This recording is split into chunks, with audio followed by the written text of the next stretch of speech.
এখানে কাজ বরাদ্দ হয়েছিল, কিন্তু কিন্তু এলাকার যারা নারীরা বসবাস করেন তাদের কিছু সমস্যা বা অভিযোগের কথা তুলে দিয়েছেন আমাদের যিনি এই এলাকার মানে কর্পোরেটর এনএসি মেম্বার তুষারকান্তি ভট্টাচার্যের কাছে।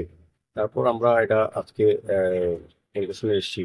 তারপর কথা বলেছি, তারা কাজটা করে আপত্তি নেই বলেছি। তো আমি কিভাবে আমরা যদি ইঞ্জিনিয়ার আছেন সঞ্জয় বাবু আছেন আমাদের সঙ্গে, আমাদের এমএসসি মেম্বার জি, আমাদের মনোজ প্রাইম মেম্বার, আমাদের কর্পোরেটর আছেন ইউটিউবে মহোদয়, আমাদের ডেপুটি কমিশনার সুখদেব আছেন, এসপি কমিশনার সহ আমাদের আধিকারিকরা এডিটিং ইঞ্জিনিয়ার সবাই আছেন আমাদের সকল নিগমে। সার্বিকভাবে আমাদের এখানে সমাজ মনোযোগ আছেন। তো এই এলাকা আমরা তৈরি শুরু করেছি।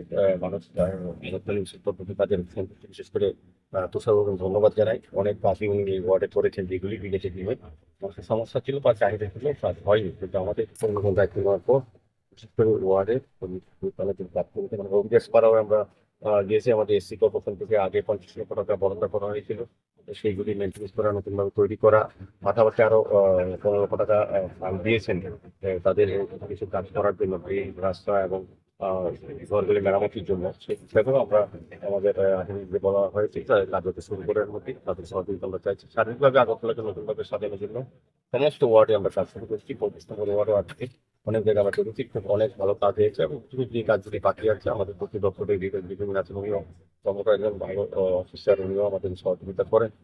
ডক্টর নগর, ডক্টর স্মার্ট পেনশন এবং সবাই মিলে আমরা আগরতলার 30 উন্নয়নের চেষ্টা করছি।